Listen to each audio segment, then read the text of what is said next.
ایک غریب آدمی بدو رات کے وقت وہ کہیں بیچارہ صبح سے چلا تھا، مدینے پہنچتے اسے رات ہو گئی.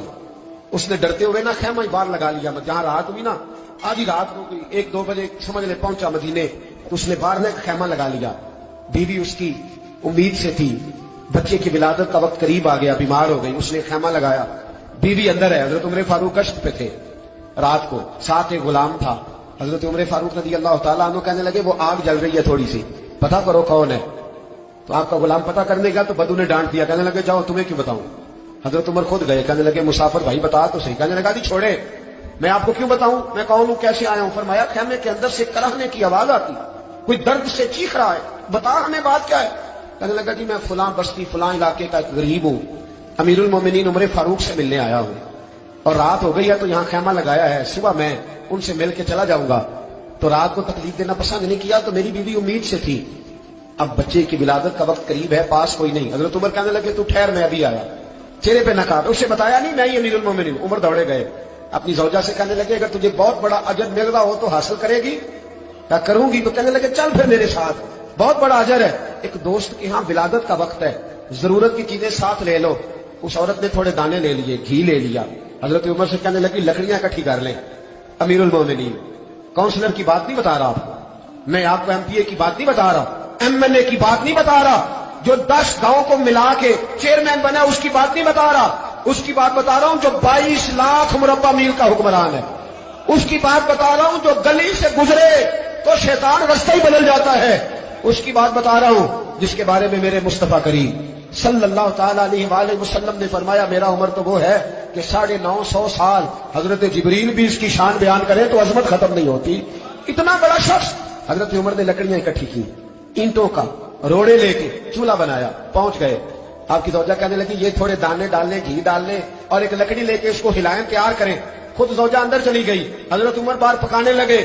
وہ بدو کہتا ہے میں اس طرح کا ان کے ساتھ بہیو کرنے لگا جیسے کو کسی چوکیدار کے ساتھ نہیں کرتا. میں نے سمجھا یہ عمر نے چوکیدار رکھے آنے جانے والے مہمانوں کا. میں کبھی پانی کا پیالہ مانگتا، کبھی کوئی بات، عمر دوڑے جاتے، کبھی پانی لاتے. او مسلمانوں، او میرے رسول کے غلاموں عزیزوں، حضرت عمر فاروق. وہ غلام کہتا ہے میں عمر سے کہتا، میں کہتا غلام پانی لا تو عمر دوڑ کے پانی لاتے. میں کہتا تجھے گھی پکانا بھی آتا، پہلے بھی کبھی پکایا ہے؟ تو عمر فرماتے کوشش تو کر رہا ہوں. میں کہتا پہلے بھی کبھی تیری بیوی نے یہ کام کیا ہے؟ تو حضرت عمر کہنے لگے مجھے یاد نہیں، پوچھ کے بتاؤں گا. کہتے کیا رنگ تھا، کیا انداز تھا، کیا مصطفیٰ کی تربیت تھی، کیا انداز حضور نے سکھائے غلاموں کو. یہ کس طرح کا امیر ہے کہ یہ ہنڈیا پکا رہا ہے، پھونکے مار رہا ہے ایک غریب کے لیے، دیہاتی کے لیے جسے جانتے بھی نہیں. اندر اس شخص کی بیوی کے ہاں بیٹا پیدا ہوا تو حضرت عمر کی بیوی اندر سے بول کے کہنے لگی امیر المومنین مبارک ہو، آپ کے دوست کے ہاں بیٹا پیدا ہوا ہے. جب کہا نا امیر المومنین مبارک ہو تو وہ شخص کہتا ہے میرے ہاتھ کانپنے لگے اور میں اس طرح دوڑا کہ میری پگڑی گر گئی. میں دوڑا تو عمر نے بلایا، کہا کدھر جاتے ہو؟ کہنے لگا آپ امیر المومنین ہیں، آپ امیر المومنین، آپ عمر ہیں. کیسے و کس طرح جس کے نام سے کانپے آپ وہ ہیں، جسے مصطفیٰ نے دعا مانگ کے اللہ سے مانگا وہ والے عمر ہیں آپ، جس کے لیے علی المرتضیٰ فرماتے ہیں میں روز دعا کرتا ہوں وہ والے عمر ہیں، جس کے بارے میں ابو بکر صدیق نے فرمایا تھا کہ میں اللہ سے کہوں گا مولا جو تیرے محبوب کی امت کے حق میں سب سے بہتر تھا میں اسے خلیفہ بنا کے وہ والے عمر ہیں. عمر امیر المومنین کی بیوی وہ تو خاتون اول ہوتی ہے، وہ تو ملکہ ہوتی ہے، اور تیری بیوی دائی بن کر ایک غریب کے بچے کے پاس بیٹھی رہی ہے ولادت کے وقت. عمر امیر المومنین ہو کے تیری داڑھی ساری دھومے سے بھر گئی تو ڈیوٹی کرتا رہا.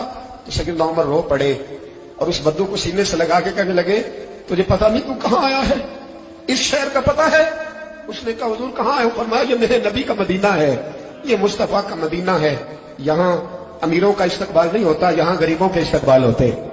یہاں حضور نے اس اسٹیٹ پہ میرے رسول پاک نے وہ والا رنگ دیا ہے کہ اب غریب سر اٹھا کے جینے لگے ہیں، اب مزدوروں کو عزتیں ملنے لگی ہیں، اب یتیموں نے سر اٹھا لیا ہے کہ ہمارا کوئی سننے والا آ گیا ہے.